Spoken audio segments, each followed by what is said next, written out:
Welcome to 12-Minute Talks, where important information is shared in a short time period.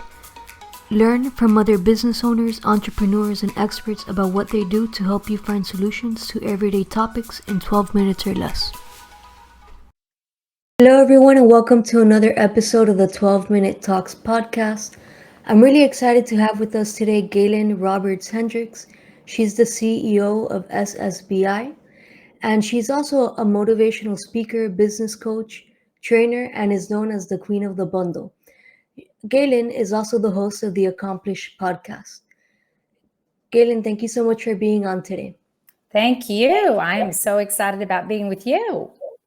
Yeah, so we've met previously in person. It's very rare to have a guest on my show that I've met.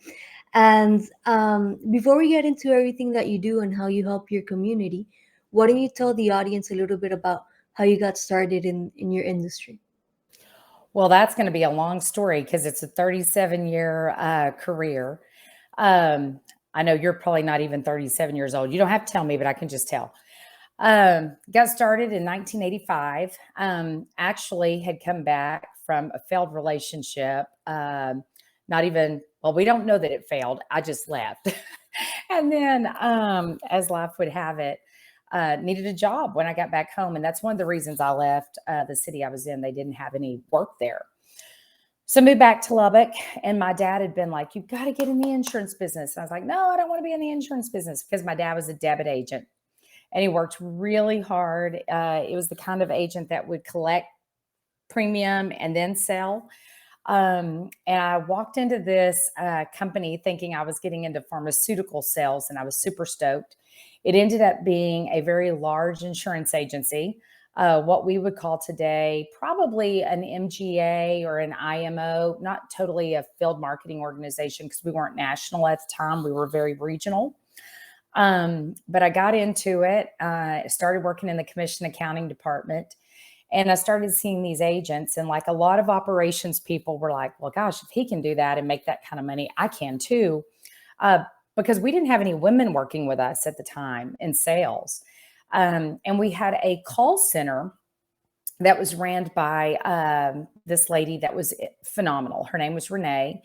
And I got to really understand the call center environment. And as time went on, he and I became closer and closer. And pardon me, what I love about our relationship is he didn't think I could do sales. And then when they were gone to Hawaii one time on an insurance convention, I've told this story from many a stage. A girlfriend of mine went and took the agent's leads, and we went and wrote a large amount of business. And that's kind of how it developed. And then I've been doing it for 37 years. I absolutely love it. It's one of those businesses that you don't find it finds you. And most of the time people come into the insurance business wanting to make more money. They can't provide for their family, or it's stay-at-home moms or stay-at-home dads now who want to do this just to be able to have something to do while their kids are at school. And they find out that it ends up turning into a massive career. And that's what happened to me. I just fell in love with it. It loves me. I love it. I love helping people. And so that's how it all came about. Fantastic. Yeah, that's a great story and definitely a long time in the industry, which is it's good to see. I think it's one of the few industries where you see people really stick with it because you're actually helping people, right? And of course, making a good living at the same time. Right. Um, and it's interesting. I also work with my mom, so that whole family thing is there as well, which is very common. Mm-hmm. Um, and so, Galen, why don't you tell us a little bit? You actually run an insurance agency, right? So, So, yep. yeah. So, what would you say was the difference when you decided, okay, I'm no longer going to actually do the sales, but now I'm going to train and help others with their sales? So there was never really a start or stop with me. It was always, as I love to tell everybody, it's kind of like the rooster watching the hen house. I did all the operations and I did most of the selling. At one time when we were in the annuity business, the guy I was working for, guy number two, didn't think that I had it in me to be an annuity salesperson because I'd never had experience doing it. And lo and behold, within a year, he ends up terminating all the agents that are working with us and ends up just basically sending me to all the offices. And when my son was about 8 years old, he had gotten either the chicken pox or the measles. And I literally decided at that time I was tired of traveling. I wanted to be in Fort Worth with him. And my husband and I had decided that he would stay home with Sean and I would work because my husband's 10 and a half years older than me. Very hard for a Vietnam vet to do, by the way. But he did it because I didn't want to be that family. We knew at that time we would only have this one child. He was a miracle baby as it was. But now, the way my job works, we were acquired by Integrity last year. And that was a great thing for me because at this point in my career, I'm 59. This is my last year of the 50s. I haven't turned 59 yet. I still have a month and a half. But well, actually a month now because it's July the 5th, a month. I turned 59. I really wanted to be able to do what I love to do, and that's go around and inspire people and agents. I had a large company come after me about 7 years ago, wanting me to go on a motivational tour and circuit with them. And I really decided after doing a lot of prayer and a lot of thought processes that I absolutely wanted to pour into insurance agents. I knew them. I knew what they needed. I knew what I needed as a woman. I used to walk into a boardroom and I was the youngest and I was the only female. And so now it's getting to be where that is not the case anymore. I'm certainly not the youngest, and I'm seeing more and more females like yourself when I walk into a boardroom, and it's absolutely rewarding. It's incredible. My son and daughter-in-law are now pretty much running the day-to-day in our office. I'm still the CEO of SSB, and it is next to my child, one of my almost proudest achievements. When I walked out of the business that I was in 2003, I had a plan. Didn't know if it would work, but I felt it had to because I had no other choice. And I had lots of people for years, company officials, um, just good friends that were in the business say, why are you not out on your own? You belong on your own. You have built so much for so many.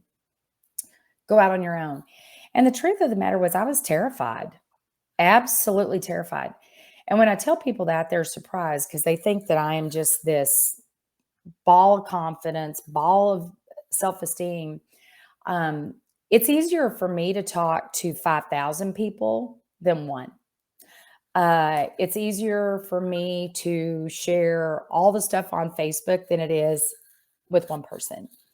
And I think that I'm working through that. I think we're always a work in progress, but I think when I started Queen of the Bundle, that's one of the things that kind of put me out there where I was different. A lot of people were sitting there saying, what is she talking about? And I've been doing that since I got started in the business. And I absolutely love doing that with people because our clients need it. They absolutely need So, it. so why don't you tell us a little bit what you mean by Queen of the Bundle? I mentioned that in your introduction, and people that are not in our industry may be like, what is she even talking about? So why Yeah. don't you tell And us a little bit about that? it's funny. We think it's industry specific, and it's not. Super Bowl, yeah, it was Super Bowl Sunday because it was 1 a.m. in the morning. I wake up to Bundle Queen, Bundle Queen twice, and it was a Progressive commercial that flows on. And I immediately get up out of bed, rewind it back to make sure I heard what I heard. And I sent Progressive's legal department a complaint. I said, look, I own the Queen of the Bundle trademark. You're not allowed to use the two nouns in the trademark. And so I need you guys to take this commercial down. And it was a very simple, very nice email. And you know how when you put something out on the internet, it never really disappears? I cannot find that commercial to save my life. I've tried to find it, tried to find it. And I think their legal team got it. So it's just like when you go buy an iPhone, right? you cannot go in and just buy the phone. And when those first came out, like 2003, those were $399. The iPhone was. And I remember everybody going, those won't last. They're too expensive. Nobody will buy them. Well, now they changed the camera. They changed everything about the phone so that when you go in there, you're buying at least 3 products. You're buying a new screensaver. You're buying the phone. You're buying upgraded memory, because now we don't need cameras anymore, because the iPhones, or if you're an Android user, are better than a camera. And you're always buying a new case.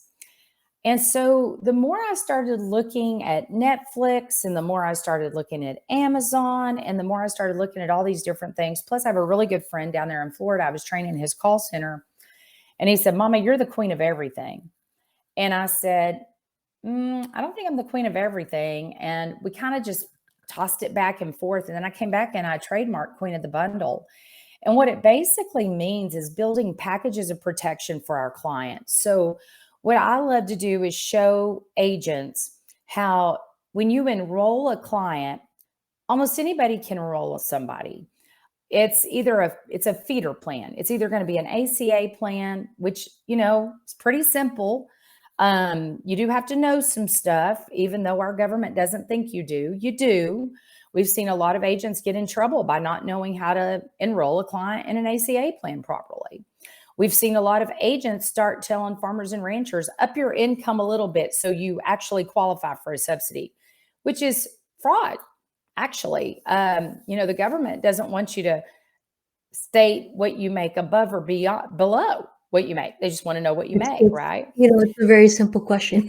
Right. And Yeah. Med Advantage, the same way, and MedSup. I mean, they are what they are. But what happens with those 3 plans, because almost all of them are some type of government based plan, the government honestly thinks Medicare is Cadillac plan. They're not a Cadillac plan. I mean, the only people that have Cadillac plans are our government officials. The insurance company has the choice to keep it out there. They don't have to. They are 12-month plans. So the package of protection idea came about in order to protect our client. So I saw all these holes and all these, like, we overuse the word gap now. We overuse the word loopholes now. So I like to use it as packages of protection. And when I'm talking to agents, I encourage them, when they're like reading the disclosures, make sure you tell your clients where they're going to have a surprise, meaning you're going to pay out of pocket. And so instead of us having to worry about our clients pay out of pocket, I like to build packages of protection for those pay out of pocket surprises. So Yeah. that's why it came about. Okay. And that makes total sense. And so, Galen, let's switch gears a little bit. I had mentioned also that you're the host of the Accomplished podcast. Why don't you tell us a little bit about that and where people can find your podcast? Well, like you, we love the podcast. We're very new at it, but I had promised everybody that was following me and had asked me for years, when are you going to write a book? And my answer to that is always, I'm not ready to write a book because I don't think my story is finished. I want to write a book when I've done it, not while I'm doing it. And so the hashtag accomplished podcast came about because I wanted to interview people that were accomplished, not finished. And one of the things that I think is really important about me in this industry, and I think other women have the same thing, we are always trying to prove something to someone. And what I want women especially to realize, but I have to give a shout out to the guys out there. Men have supported me more in this industry than women. It's changing now, but my way up to about year 35, it was a lot of men supporting me. And what was important for me is for people to be able to have a place that they could go and learn from others, not just in our business, but in other businesses. I read a lot of books from a lot of people in other industries, and I try to bring their best practices to what I do. Warren Buffett has been a big influence in the way I invest my money. I always tell women, you're a salesperson in the insurance industry, sell yourselves annuities. You get the commission and you get the yield. So it's a much bigger yield than what you can get out there. So when I came up with this idea of #accomplished, I was like, how could I help other people really realize what their true gifts are? And to me, that's by listening to others who are very successful. And what I love about successful people is that they never see themselves finished. They always see another goal, another accomplishment. And so the first 4 that we interviewed have all been in our industry. Our very next one is going to surprise all of our listeners, because it's going to be a person that was in an industry that no one's going to believe that I got. And it's also going to be somebody that I have very good friendships with. And I'm excited about both of them to tell their story. We're going to do it in 2 parts. But I think that it's really, really important for people to hear those things when they're in the car. So we do an audio version like you do, out on Spotify and iTunes. You can go find it under #accomplished. We also put the video version out on YouTube. So very proud of that. I'm excited about who all's going to be on that this year. I think it's going to help a lot of agents become very, very accomplished. Accomplish themselves. Fantastic. hmm And so, Gaylan, it's been great having you today on the 12-Minute Talks podcast. How can somebody reach out to you if they would like more information about bundling and all the services that you offer? Thank you for that. Well, so the first place is Facebook. Everybody goes there, right? Go to Queen of the Bundle Insiders Group. There's a Queen of the Bundle page. We're trying not to post there as much anymore because we're really trying to get people to join the group, because I'm having to unfriend about 200 people a week in order to allow people on my personal page. We're getting ready to do a public figure page, which I've pulled away from because I really like that interpersonal relationship. Obviously, I have my personal page out there, Gaylan Roberts Hendricks. We do have a YouTube channel. It's under Queen of the Bundle and also Gaylan Hendricks. Either one, you can find those. We do have senior security benefits. We offer the top contracts in the country. We have been a recruiter for years, but why carriers like to partner with me and let me design products for them is I don't proselyte agents. If an agent's already with an FMO and they're doing their job and they're happy, they stay there. That would be a very short-term gain for me with the carriers. So that's where you can find me. And I'm super excited about being on today. Awesome. And like always, I will have all of the links down below so anybody watching or listening can easily follow our guest today. And I just wanted to quickly introduce myself for those of you who don't know who I am.